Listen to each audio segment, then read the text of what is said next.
Good afternoon, beautiful citizens of the Borderland. This is 915 Talk, and I am your host, Andy Fracca. My apologies to our faithful listeners. Last week was July 4th weekend. I hope you enjoyed celebrating our nation. We did not have 915 Talk last week, but we're back at it this week. We're live from the KELP studios. Have a very special guest today. At the beginning of 915 Talk, there's a question. It says, the world is looking at El Paso. What will we say to the world? And we have a true son of the borderland with us today. So we're going to be talking about the border. We're going to be talking about ministry along the border. A lot to talk about. And I would like to remind you that if you have questions or comments, you can always text those in. We had a couple weeks of where it was a little bit quiet on that front, so don't make me sad. Don't make me sad. Text in your questions and comments. The number for that is 915-265-8489.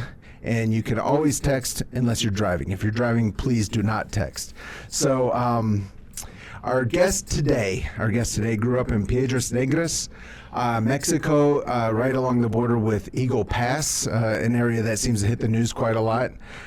He found out, and we're definitely going to dive into this, he found out that he was an American when he was 12 years old. He spent his whole life in ministry. After his parents were working with a Bible college that was there on the border, and then after he graduated from Bible college, he served in 3 churches in Texas.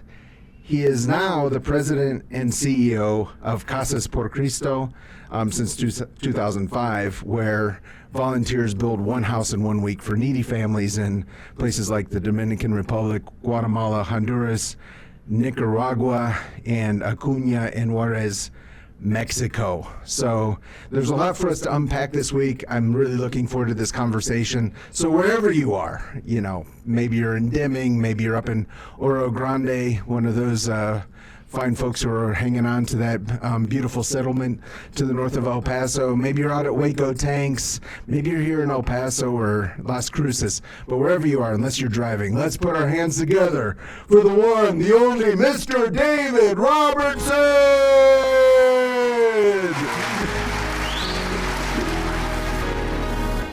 So good to be here with you. What a warm welcome. Yeah. I think we need to work hard to make each other feel special. So welcome to the program, David. It's really good to have you here. It's great to be here. Yeah. So there's a lot to talk about. But before we get into what it was like to find out that you're an American, before we get into building houses for people around the world, really, I want to ask you, and what I tell my guests is I have informants everywhere, and you can tell me if I'm correct on what I've been informed on about you, but I heard that you are an animal lover. I love my wife. My wife is an animal lover. Oh, your wife is an animal lover. Okay. That's the caveat. Okay. All right. So would it be okay to ask for you to list for our listeners what animals you have at your home? Well, on a regular basis, I have 5 dogs. Until last week, I have a 6th one now. Oh, okay. I thought you were going to say 4, and it was going to be a little sad part of our program. I was working on a project in Juarez, and some people drove by and threw this puppy out their car. And oh, no. My wife found out about it, and it came home, and it's gotten all sorts of attention. So there's 6 dogs now, and there's 2 cats. 6 dogs, 2 cats. There's a turtle. A turtle. There's it's not a tortoise. It's not a land turtle. It's a desert turtle. Yeah. Okay. So do you keep it like in the house, out in the yard? She's got this whole little thing built for it. It's living the life. Okay, but the turtle lives a separate life from the dogs and the cats. Oh yes. Okay. If it wants to live. Okay. All right, gotcha. And then the one that most people find most interesting is my wife has a potbelly pig as a pet. A potbelly pig. Yes. Okay. Are the reports of an iguana unbased, or where are we at on that front? My daughter has a bearded dragon. Okay, a bearded dragon, which is not an iguana? No. Okay, so what's the difference? One flares out and doesn't get quite as big. The iguana can get massive and live for 60, 70 crazy years. Does your daughter with her bearded dragon, is that what you said? I didn't know dragons existed. I thought that was only in Disney movies. Do they live with you? No. Okay, No. okay. No. That's I guess that's a relief because the bearded dragon would just be too much in the middle of all that. So, thank you for letting us know about that. Let me see if I can just run through that again. 6 dogs, 2 cats, a turtle, and a potbelly pig. Yes. And a partridge in a pear tree. Yeah. Unless, of course, my wife she volunteers as a what do you call them? She she's a foster person for the El Paso Humane Society. So, oh no. Yeah, so sometimes I have kittens, I might have 8 puppies, I might. Oh wow, okay. Yeah. Oh wow, a true crusader for animal rights and comfort. I appreciate that. That's amazing. I love everything about that. So I was talking about how you grew up in Eagle Pass, Piedras Negras, Mexico, and you found out you were an American when you were 12 years old. How did that happen, and who told you? It was a fight I had with my parents. Okay. When I was doing something, and they told me I shouldn't act that way, and I said, of course I'm going to act that way. I'm a Mexican. And they said, no, you're not. And I said, yes, I am. And I mean, we moved to Eagle Pass when I was 3 months old, and so we lived on a Bible college campus. Right. All the students were from Mexico and South America, so my first words were in Spanish and not English. Right. So I thought I was Mexican. I mean, Eagle Pass, a graduating class of 575, there were 8 Anglos, nothing else. Wow. No Asian, no nothing. So I was Mexican. You were Mexican. So okay. Even now they tell me that I'm a coco al revés. What is that? An inside-out coconut. That I'm white on the outside and brown on the inside. Love it. Yeah. So I had I've told our listening audience before that my family was in Russia for many years, and we had the opposite problem with one of our kids. So I hope that Benny does listen to this program. He's not in El Paso right now, but I hope he does listen to it because I'm gonna tell a great story. But when he was 8 years old, he refused to believe that we were not living in America. And so it was the opposite problem. And I said, my guy, like outside, do you hear what everyone's speaking? Is that English? It took him days to come to terms with the fact that we were not living in America. Yeah. So it was a mind bender for him, as I'm sure it was for you as well. Now, Eagle Pass is very much in the news. It's a place where you grew up. It's a place you call home. This is not a political talk show, but just as someone who grew up there, this is years ago, and today, what do you miss about the good old days? Oh, God. Or how has it changed? Well, I mean, when I was growing up, I'd be out with my friends. They had property along the river, and we would come across migrant workers, illegal aliens, all the time. They would come over, work on the ranches and stuff during the day, and then go back at night. And just crossing the river. Yeah, that's what I grew up with. And then, getting into my middle school years, when you had all the stuff going on in Central America, it started changing a little bit, and you started then paying a little more attention who you were running into out in the brush. Okay. And so what you're saying is it wasn't just Mexicans coming through there from the other countries as well. But it wasn't a big deal. But now it's chaos. I can't imagine, especially working for the Border Patrol or something right now along the border. It'd be crazy. Right.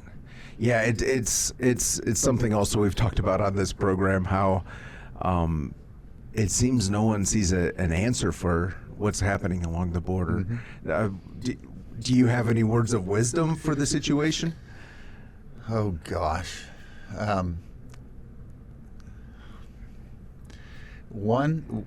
some words of wisdom would be,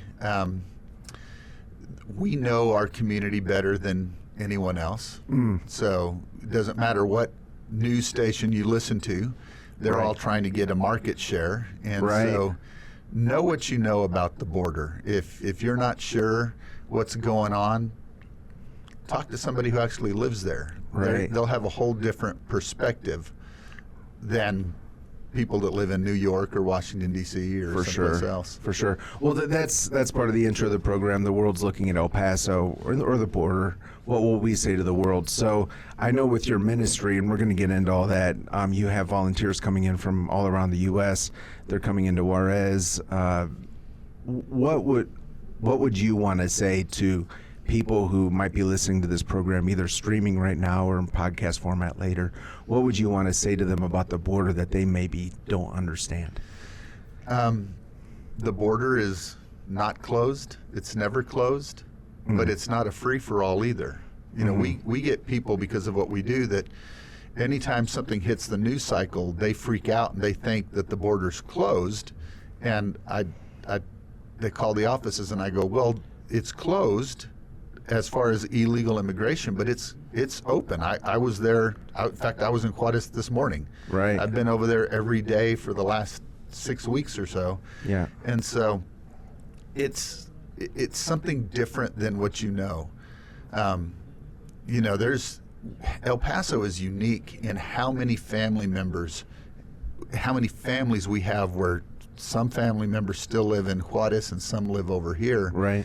And so El Paso, I mean, I've lived up and down the border, but El Paso really is one large community divided by an international boundary. Right. It's different than Eagle Pass and Piedras. It's different than McAllen and Reynosa. It's different. I mean, it's different than all of those. How is it different? Like you're saying it's one city divided. Those others are two separate cities? They really are two separate cities. I mean, you think back just the history of El Paso, when it was settled, when the Spaniards came up and ended up going right through here, going up into Santa Fe and establishing the oldest Catholic church in the U.S. in Santa Fe. Then they came back through here, and in El Paso sometimes we hear about Isleta and Socorro and everything, but they were all started as mission churches out of the main Catholic church in Ciudad Juarez. Okay. So you had the main Catholic church in Ciudad Juarez that then you went down the trails, and it didn't matter which side of the river you were on, they still were part of that. Okay. And so you have this history that's been intertwined. Then even here in El Paso, with the Chamizal Park, you know, the border was the river, but then massive floods and the river changed course, and you had all these American citizens now living in Juarez. Wait, I've never heard this before. Gosh, I think that was in late 60s or early 70s. And so that's why, you know, part of the treaty thing, that's why the Chamizal Park on our side can never be developed. On the Mexican side, it can't be developed into any personal use. So it's where the police academy is, it's where a park is, it's where a college is, it's where soccer, football stadiums are.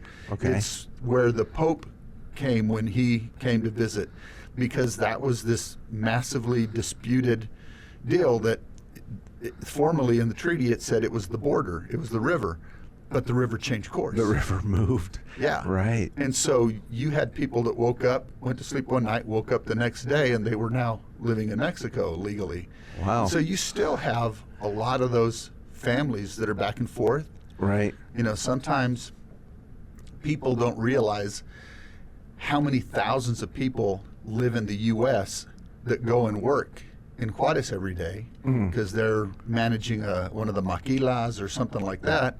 But then how many tens of thousands come across legally every day into El Paso that work over here? I mean, it is just this, it is this community that is back and forth, back and forth, back and forth, and doesn't even really think about it a whole lot. Right. Where I grew up, Eagle Pass, there was Piedras. It was Piedras, and there was Eagle Pass. Two separate things. Two separate things. Places like Del Rio and Acuña. Del Rio intentionally said, we don't ever want to be a border city, so they were like 3 miles off of the border. It's just weird stuff like that. Right. But this historically has been one community. Love that just had this river running through it. So you go to Juarez regularly. Doesn't scare you to go to Juarez? Not a bit. Not a bit. Not anywhere in Juarez. You're just fine everywhere. Well, or like, what's your advice to someone like me who clearly doesn't speak Spanish, who clearly isn't from around here, who always knew he was an American, about going to Juarez? One is, just like any other place, know where you shouldn't go. There are places in Chicago I would not go. Right. There are places in Dallas. You're not going to find me in Cole Park. You're not going to find me in East San Antonio or South San. You're not going to find me in certain parts of Houston. You're not going to find me. And so the same is true. There are places in Juarez that I'm just not going to frequent. Right. But the people that freak out and go, I can't go over there anymore because it's dangerous. Well, what did you used to go over there for? I went over there for the cheap women, the cheap booze, and the cheap drugs. And yeah, you don't want to be in the nightclub area. Right. That's where a lot of stuff went down. Yeah. That's so interesting. Okay, so we learned about a little bit about the border. We learned about your love for animals. Now, here's my other question. I'm new to the area, and I feel like sometimes to love El Paso more, I need to take like a weekend trip somewhere else. Maybe go camping. What would you recommend for maybe a lesser-known camping area, and extra credit if it's within maybe a 5-hour drive of El Paso? Well, I would say Ruidoso, but that's sadly going through some rough times right now. But there's been times in the last few summers where it's been 100, 105, and I get in my travel trailer and pull up to a little RV spot up in Cloudcroft, and I'm in the 70s and 80s. I'm like, that's glorious. Right. There's places in New Mexico you can go that I wouldn't go back because there's too many rattlesnakes. And I'm like, you're not selling this. No, I'm not selling that one. And I'm not naming it by name either. But, one day I stepped over 3 rattlesnakes, and I was like, I'm not coming back here. I mean, there are places up outside of Deming, north of Deming, and you get up into Silver City that are just spectacular. You get up and go around the boardwalk, the catwalk that's up there. What's the catwalk?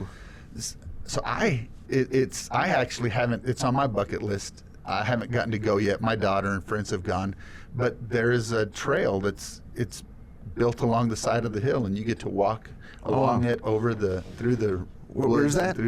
It's up in the Gila Wilderness. Okay. So. Yeah. And if I got that wrong, there's plenty of people from El Paso that will correct me. So it's all good. But there's stuff in that part of the country that's just gorgeous. So is that how you unwind? You get your trailer and you head to the hills, or what do you do? That is typically my unwinding, is I take the trailer and I go camping. One of my personal favorite spots is not within 5 hours. Okay. But it's in the hill country. It's Garner State Park. Garner State Park, hill country of Texas. Yeah, down on the Frio River. Okay. So, I grew up going there because it's like 2.5 hours from Eagle Pass, and so. Okay. That's a big family tradition. Is it also higher elevation? Is it cooler? It's not necessarily cooler, but it's the Frio River, the cold river, and so it's fed by springs, crystal clear. Wow. You get in with these ancient pecan groves and live oaks, and it's just pretty spectacular. Yeah. What's the name of that again? Garner State Park. Garner State Park. I'll put that on my bucket list. All right. Well, I appreciate that. Okay. Well, again, if something David has said has triggered you and you want to respond, you can always text us. We don't take phone calls on this program, but to text, it's 915-265-8489. 265-8489, and or maybe you want to say something nice. Occasionally people send communication into the station that's positive. We always appreciate that. So before we get into Casas por Cristo, before we get into the whole ministry part, we have a special part of the program that is rapid fire questions. Okay. So Kenny on the board he's ready to go. So without further ado, Kenny, it's the lightning round. Now I'm scared. All right, so I'm going to ask the question. You just answer quickly. There are right or wrong answers, but we do our best not to ridicule anyone for wrong answers.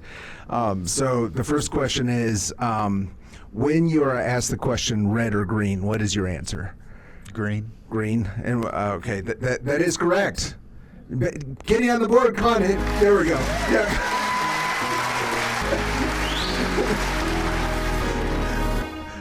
And what is your favorite place to answer that question? My favorite place to answer red or green. Red or green? Yeah. It's not at the stoplight. Yeah. I don't know. No? It is a culinary question. Red or the salsa. Yeah, Mexican Is it still green? Because green is the right answer. Yes. Yeah, it would still be green. It's still green. Yeah. What's your favorite place to answer that question?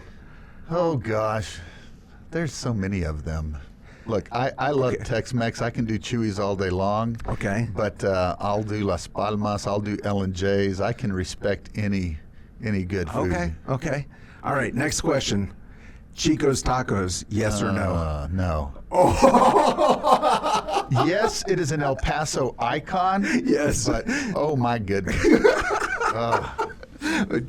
Most guests have answered yes. I went one time and I'm still learning. I'm still learning. I'm keeping an open mind. Okay, so let's say you have some visitors who come and visit you in El Paso. They're, very close friends, people you want to impress. Maybe they're, the kind of person who would stay at your house. Mm-hmm. Where would you take them in El Paso that's not a restaurant? I would take them to the Scenic Overlook. Okay. Let them see that. I would have taken them to the Weiler Tramway, but they shut that thing down. That would be a political response that I'd get into and say we were really not smart doing that. But if I were to answer that, I won't. Yeah, you use the platform however you want. We're here. Those are the things. I would take them to a Chihuahuas game. I think I think the people behind the Chihuahuas did a fantastic job with the stadium there. Mm-hmm. It looks great. Yeah. So I would also, even though it does include food, I would take them out to Cattleman's. Okay. Let them walk around and see all the animals that are out there and what movies were filmed. I've been in El Paso for over 12 years. I haven't been to 12 years, 2 years. I haven't been to Cattleman's yet. Everyone talks about it. I need to. Yes. It is a need. It is. Necesitas, is that how we say it? Or yeah. So it is a need. Okay. So it's also a requisito. It's a requirement. Oh, requisito? Yeah. How do you say coconut inside out again?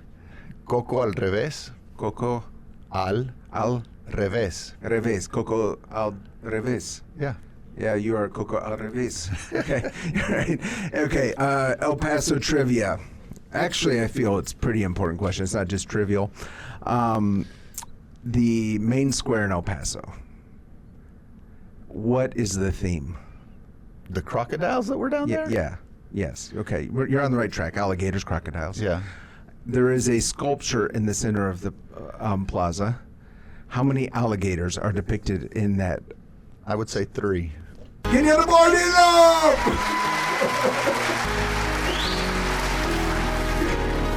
they used to have live alligators in there. I do know that. And too many soldiers got drunk and would have to go wrestle them. Yes. That's a true piece of El Paso lore. Yep. I heard one of them ended up in El Paso High School for a while, which is, just amazing. Whoever idea that was, hats off to them. Okay, so you are in the ministry, so we are a Bible teach and talk radio station. So it's important for our listeners just to know how well you know the Bible. Okay, 66 books. Yeah, you're that wasn't the question, but that is a correct answer. In the book of Revelation, a lot of our listeners love talking about end times. There's this scene where there's these 4 creatures. You remember the 4 creatures? You went to Bible school. I did. Okay, how many of those? Which of those creatures do you remember? Okay, a lion, an eagle, a face of a man, and a bear. 3 of 4. So hit up the applause. I missed the bear. Yeah.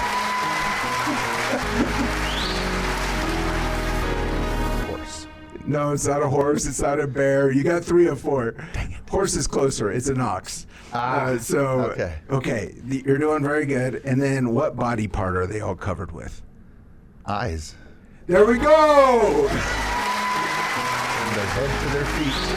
Yeah, even under their wings. Yes, even under their wings. All right. Well, I think, Kenny, on the board that we have possibly a guest who answered the most questions correctly so far. So that's scary. Yeah. Yeah. So that's pretty amazing. Okay, so let's get into Casas. If you go to the Casas por Cristo site, it says basically you get together some volunteers and 1 week you build a house. I guess my question is why? The why behind everything we do is, you can see it on the website. Casas por Cristo exists to open the door for local pastors and churches to share the love of Christ through service. Okay. Very simply, that's the deal. Is we know that we will never be able to solve world poverty or anything like that, but we can take a very basic need of humanity and remove that obstacle. And by doing so, it allows that local pastor, that local church to be able to step in and tell this family, this is why this group of gringos that comes down and turns red like a tomato with their sunburn and smashes their thumb with the hammer, this is why they did this. Right. And so for us, it really is all about sharing the love of Christ. So not a social, we really aren't a social outreach kind of thing. It is very blatantly. So how do you choose, as far as I understand, to put it simply, you find a family, you build a house for them, you're sharing Christ with them. How do you choose which families to do this for? Well, the very truth of it is we don't find any families. Okay. Because if I took somebody over to Juarez right now in a city of 2 million, I would point out 1.8 million that need a home or something. You know? So when we go into a community, we work real hard to establish a pastors committee and have pastors from different denominations, but also different geographic areas of the city or community, because they're the ones that are living out in the neighborhoods. They're the ones living out in the colonias who can see who actually has the need and who would be most affected by having that need met. So like any of my missionary staff, none of us carry an application for a home. If you want to get one, we will refer you to one of the pastors on our committee. And so it forces a bit of a discipleship relationship with the local pastor. What you're saying is, please don't call the radio station right now. Tell me you need a house. Correct. That's what you're getting at.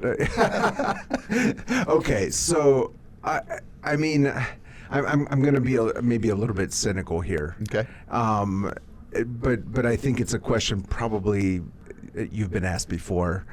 How do you keep people from just getting the house and selling it or trashing it or being responsible with it? Is that part of the equation? I would love to say that never happens, but it does. I mean, anytime you're dealing with human beings, you're going to have somebody that tries to take advantage of the situation.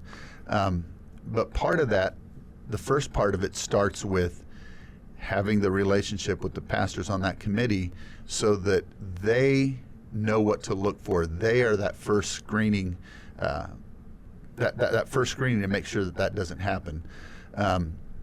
But even in their application that they fill out, there's, they sign things that say, we won't sell this home for at least this long. Mm-hmm. We won't do this. We won't do that. So there's some stuff that they sign in a contract on the back. But when it comes down to it, if they choose to do that, that's between them and God. Right. But yet I can't just turn a blind eye. Right, I right. have to sit there and go, what's happening here? So if I notice, oh, this family has abandoned this house, okay, that might be something that, for whatever reason. If I notice that another house has been abandoned or sold and it's from the same sponsoring pastor, Right. then I'm having our pastors committee. Right. They form an investigative committee to go out and look at it, and they self-discipline, if you will. Oh, okay. But we've had pastors in all of our locations that we've had to ask to step off Okay. the committee because they're not handling it appropriately. Right. Okay. And I asked someone from Casas, I guess a few months ago, how many houses do you build in a year? And his number kind of blew my mind. What is that number? This year we'll build just over 300. 300 houses this year. That's way beyond what I thought it was. And you're building it in these different nations: Honduras, Nicaragua, 2 locations in Mexico, Guatemala. What am I missing? The Dominican Republic. Dominican Republic. And why did you choose those nations? Well, Mexico, we were Locations. established here in Juarez back in '93, and so we had always had a desire, well, since I came here at least, to expand. And we had a strategic plan on how to do that, and then the violence broke out in like 2007, 2008. And so we went from building 405 homes to the next year, the violence hit and we built 340 till the next year it was down to 150 some odd because people were terrified. But even during the violence, you were building 150 houses? Yeah, here just in Juarez. Wow. So, wow. And there were parts of Juarez where we would not go. Right. We told our pastors, you tell us if it's an area we shouldn't go to, and so they were good about that. Go, don't build in my area. Right. But we looked for another location. So we went to the safest border community on the U.S.-Mexico border, which was Del Rio, Ciudad Acuña. They actually shut down the American consulate because there wasn't enough business. There was nothing going on. Right. So we went to the safest one at that point, and then from there, still driven by the violence that was going on in Mexico, people were still freaking out, even though it was in a whole different spot. And so we identified a few countries. One of them was all 3 of the countries that we had identified were countries that I had connections with through the ministry, the Bible college where my parents taught for 30 plus years. And so there were already people there that I knew. There was a natural connection and trust already. And so I went and scouted all 3 of those countries with a board member friend of mine. And, we went, before we went to sleep one night, we went, this is it. And that was Guatemala. And so that one was started, again, sort of retroactively, in response, where the Dominican was very proactive. We didn't have to go there, but it was one of the countries that we had been looking at, and then from there, it was, where else could we go that there is just massive need. Right. And Nicaragua, was the poorest country in Latin America at that point in time, second poorest in our hemisphere to Haiti. Wow. And so we went to Nicaragua, scouted a number of different ministries that were already there, and decided, you know what, we could go to these couple of areas, but there are a ton of other ministries already happening there. Yeah. And one of the crazy phenomena that we discovered was there was this Christian welfare system that had developed. Christian welfare system. Yeah, like we went with this one missionary. He took us to see some areas, and he's like, this is a new colonia that we want to have a presence in. And we went in and just on the street. We just got out and started walking and talking to people. And I remember I had this lady that stopped me and she goes, "What are you going to give us? The Baptists give us food. The Methodists bring us glasses." And I mean, she just went down the list of all the different stuff. She goes, "So what are we going to get from you?" And you're like, houses. And I we went, wed. My thought was, they've already obviously had the gospel exposed to them, and they're callous to it. Yeah. They just want. So that's when we had a bit of a pivot and went, we want to be able to go to a location that other ministries aren't really there yet. Yeah. So that what we do can have maximum impact. Yeah. And so like Paul said, I don't want to build on someone else's foundation. Yeah. Yeah. So, being able to partner with other kingdom-minded ministries is phenomenal, and we will promote that. But we also want to know that we're casting our net on the right side of the boat. Right. And so we did that, and it was crazy. We launched Nicaragua, and it was going to be like 2 years of planning. This is great. The launch is going to be awesome. We're going to have 25 homes this first year. And, through February, we had built 7 already. And I was like, yes, this is going to be phenomenal. And I'm down there, and I'm on the plane, and COVID breaks out. And we land, and I mean, our missionaries get shut down in country, and they have curfews and all sorts of stuff. And then the political situation in Nicaragua it went south. Right. And so we had to pivot. We had all these resources. We had missionaries that we couldn't safely take teams in. So we pivoted to Honduras next door. And again, did the same thing, visited a number of different sites and, just really depending on the Holy Spirit's guidance of which is the right one, which is not, and that kind of thing. And so we started in Honduras. We'll build 15 or so homes this year and 25 to 30 next year. And so that's a bit how that goes. Okay. Yeah. I mean, it's a lot of groundwork to make sure you're hitting the right target. So walk me through this. So if I'm a youth group in Topeka, Kansas, and I want to build a house in Juarez, and I write you, I guess you send me back a list of materials. I go to Home Depot, I pick them all up, and then drive to Juarez, and you meet me with some ham sandwiches. Is that how this works? Absolutely not. Okay. So, I mentioned I grew up as a missionary's kid. Right. And I cannot tell you how many frustrated groups I saw that had made all these plans to come down. They had sent money down ahead of time and all this stuff, and they get there, and the first day, the local souvenir shopping. The local missionary's like, okay, yeah, well, we're going to build a house, but we got to go buy all the lumber first. Let's see if we can find some here and then find some over there. And by the time you get around to it, you get one day of working on your project, and you're buying souvenirs and leaving. Right. So for Casas, what we do is we are really good at systems. Okay. So you sign up with us. It doesn't matter what location you go to. I get there, and Casas is going to have everything taken care of. They're going to have housing provided. They're going to have meals provided. They're going to have transportation provided. When I fly in Sunday night and show up at the job site Monday morning, all of the lumber, all the building materials, everything is already there. And so you get to... Do I need to bring my own tools? Very minimal. We'll tell people, bring your own hammer, your own tape measure, that kind of thing. But otherwise, we have all the logistics we have figured out and taken care of, so all you have to do is get there. Right. Now, I say that.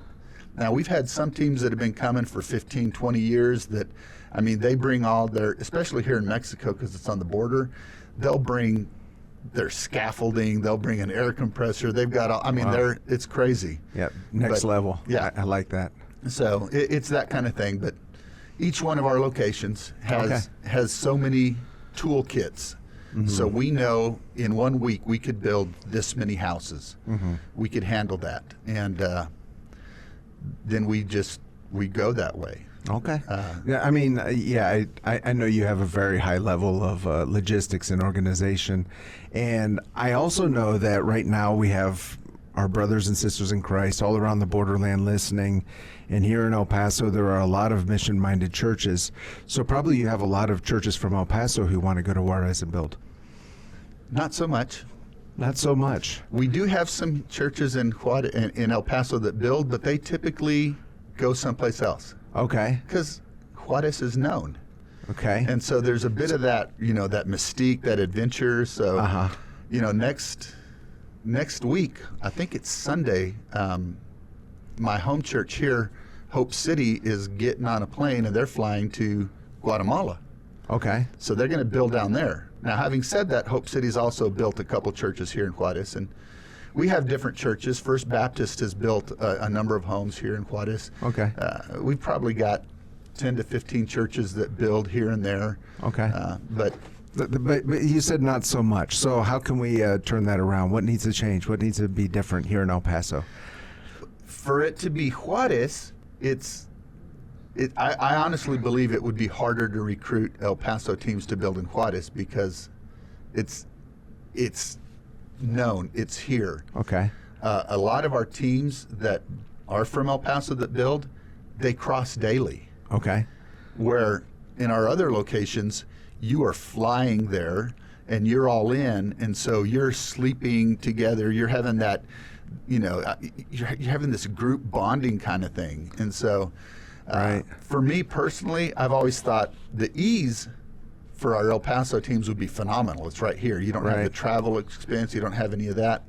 But from a recruiting standpoint, I think we actually do better getting them to other locations that they have to travel to. Okay, so our longtime listeners will know the name Pam McClatchy. It was her husband who founded this radio station. I was talking to Pam about Casas some months ago, and she said, "It's my favorite type of mission trip." And I said, "Why, Pam?" She says, "Because I get to go on an international missions trip and sleep in my own bed in the evening." Exactly. So I love that. But do you only take church groups or do you take individuals? We will take individuals. We will take different groups. One of the things that's unique about here is we have so many maquilas in Juarez that we actually have a number of maquilas that will come and build with us. And they do it under the guise What is a maquila? I'm not from an around American here. factory. Okay. So, okay. a A maquila is an American factory. Yeah, maquiladora. Maquiladora. Yeah. What's it's Dora? any kind. That's just the whole name of it. Yeah. Everyone who's listening is like, this guest knows El Paso. This host knows nothing. I'm learning. That's why I love doing this show. I get to learn. Yeah. So we've got like Johnson & Johnson has a couple factories over here. Cordis, Ethicon Endosurgery, they build with us. Victory Packaging, 3M. Oh, wow. There's others that have built with us, and typically it's one of the plant managers goes to church over here and they're familiar with us and they go, "Hey, I get to do this as a team building. I'm not doing it as a religious thing at work, but they're exposed and I know I'm doing something in the name of Christ." And so it's been a really cool thing that we've been able to do that way. And so simply when it's a group like that, what we'll ask is, we won't be overt and try and convert all of your team members. Right. And at the same time, respect that we are still going to do things. We're going to start every day with prayer. We are going to dedicate this house. We're going to present them with the Bible. Don't take away, don't detract from what we're doing. So. Very good. So if people want to get in touch with you, it's casasporcristo.org. Okay. Yep. You can just Google Casas por Cristo. I'm sure you'll find it. But as someone who's a true son of the border, growing up here in the borderland, that's been pretty much your whole life. What is your prayer for the border? My prayer for the border would be the same.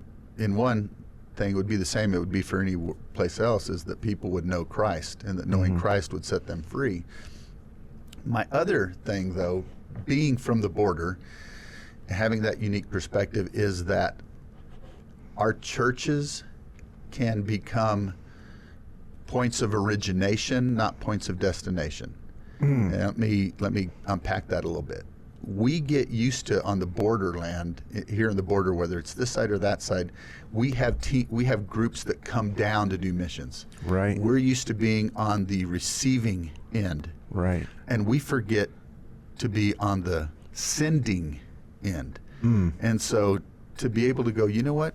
You don't have to be, oh, I live on the border, somebody's going to come and help me. No, why don't you go be the help for someone? Right.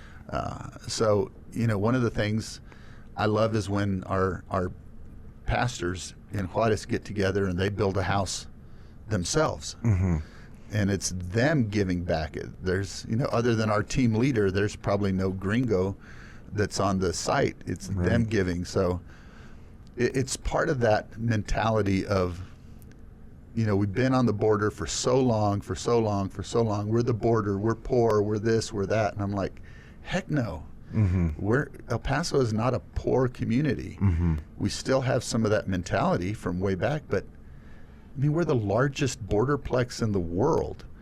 And, take advantage of that. We should be places that are sending people, not going, oh, there are so many churches here in El Paso that, if you talk to the staff, if they're looking for a new associate pastor or a youth pastor or whatever, it's like, well, I have to find somebody local because nobody wants to come here.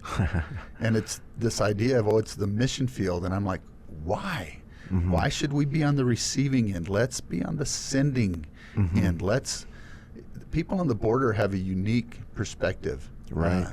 They understand that the world is bigger than just our country. Right. And I'm like, don't get me wrong, I'm patriotic to the end, but as a believer, my citizenship is in heaven. Right. Before it's here in the U.S. And so I want to know that I have brothers and sisters all over the world, not just at another church here in El Paso. Right. And when we can get out of our local box that we know, our minds are blown. And that's what I see, like this group from Hope City that's going down. When they went and did their first trip in Guatemala, it blew their minds. So many of them grew up, they knew Mexico. They'd actually done a build with us in Mexico. But when they went to another country and realized that I don't know these people, and they're living on the side of a mountain barefoot, carrying everything on the top of their head, but they have so much joy, and they have such a love for Jesus Christ. Wow, the body of Christ is so much bigger than what I thought. It's so much bigger than just being part of this denomination or part of that denomination. It is being part of the kingdom of God here on earth, and it does something to people inside. It just opens them up to, gives them the eyes of the Spirit to be able to see what God is actually doing in the world. Amen. So you work a lot with Mexican churches. What is one thing, it doesn't have to be the most important thing, but what is one thing that the American church can learn from the church in Mexico? Joy. That's what I would say is joy. They're not worried about whether or not the air conditioner is working. They're not worried about whether or not the sound system's working. They're not worried about whether or not the media is working and I get to see all the stuff on the screen. They are just thrilled to be together as a community worshiping God. That is, that simple joy is something that I think we could really, really learn from. Instead of being consumers when it comes to our church and, what am I getting? What can I get? It's being a part of something that is so much bigger than you. And that's what I see. Yeah. Amen. So tell me, or tell our listeners, we talked about you have this vetting process with local pastors. You use this opportunity of building houses to share Christ. Can you tell us a story of how this affected a family? Oh, golly. So we built a home It was the 5th house that we built in Guatemala. This is the first one that popped to my mind. October of 2011. I'll give you the story, not in chronological, because I found out a lot of it after the fact. But basically, this local preacher every morning would go to the church, and there was always the same drunk passed out on the street, and he would take his body and pull him out of the street onto the sidewalk so that he wouldn't get ran over. And eventually started having conversations with him, found out the guy had tried to commit suicide over and over again. He felt like a failure. He couldn't provide for his 5 children and his wife, and he lived in a community a couple mountain ridges over. And he was like, I'm going to put an application in for this guy. And it was actually a team that I got to build with. We built for that family. Crazy situation on the side of a mountain. That was back in 2011, and we're talking 13 years later. That group has gone back every year since then, and that family has become active in their local church, not the church that sponsored him. He got involved in a local church. He's one of their deacons. His wife leads Bible studies. He helps in the vetting process of how that church helps pick out families that need a house. His kids are now going to school. They're being educated. We walked down, it was a few years later, probably 6 years later, we were walking down the side of the mountain to build a home farther down, and this young teenager comes out of the jungle basically, and she's holding this picture, and she's going, "Papi, Papi." The guy's name, he's a mountain man, his name's Pappy. That's what he goes by. And she's like, "Come back in here." And we ended up late to our site because she pulled him off down the trail and shows him the house that they built. And the dad has a reason to live. It's just a total transformation.